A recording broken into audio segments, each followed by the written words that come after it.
The last phase of our food system is post-consumption. This is the very glamorous phase that has the honor of dealing with the byproducts of all the other phases. Everything from apple cores to food packaging, not to mention those probably less than attractive leftovers that have been sitting in all of our refrigerators for the past month or so. All of this food-related waste has to go somewhere. And right now, the majority of it goes right in the trash. So what can we do about it? First, we can decrease waste throughout the food system. This is the reduce part of the 3 R's. Remember, reduce, reuse, recycle. Here again, New York City government can take the lead. That's why Councilmember Annabelle Palma is introducing, and we will pass, legislation that will develop packaging guidelines for the food that city agencies procure. These guidelines will encourage businesses that are competing for city contracts to minimize their packaging.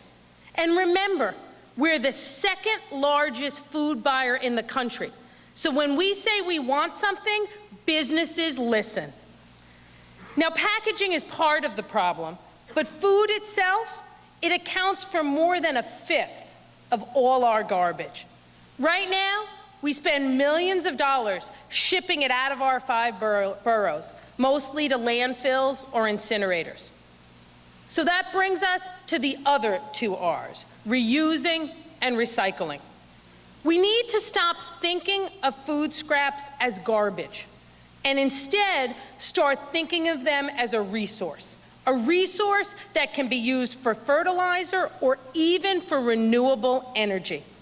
Each year, New Yorkers bring more than 300 tons of food scraps to the Union Square Green Market for composting.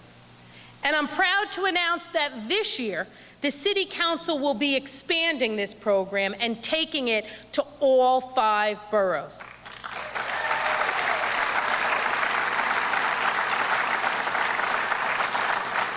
In our first year, our program will increase composting citywide by 225 tons.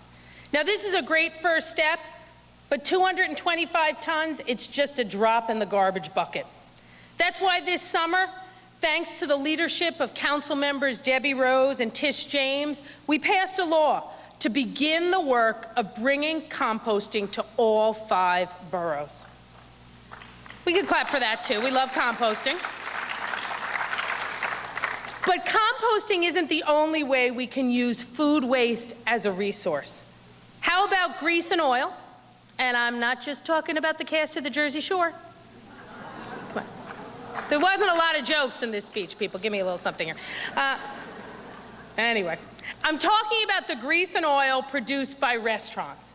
It can be turned into a biofuel, a fuel that heats buildings and runs vehicles. And since we've got more than 20,000 restaurants in New York City, biofuel companies, they want to be right here. It's not just good for the environment, biofuel, it's good for the economy, and it can create jobs.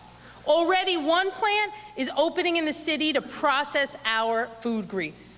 And to give a boost to this industry, this summer we passed a law sponsored by Councilmember Jim Gennaro, and it requires that all heating oil sold in New York City has to have 2% biofuel.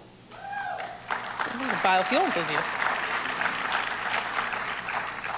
Now we're going to keep working on this issue and look at other ways to attract this growing industry and bring more biofuel jobs right here to New York. And there are other cutting-edge technologies as well that can transform organic waste into renewable energy. Anaerobic digestion and thermal processing are new techniques that could convert a lot of our waste into a gas that can be used to generate electricity. This used to be the stuff of science fiction. Remember the fuel that ran the DeLorean and the Back to the Future. But these technologies now are the future of food waste management. And that's why we in New York City need to start exploring and investing in them today.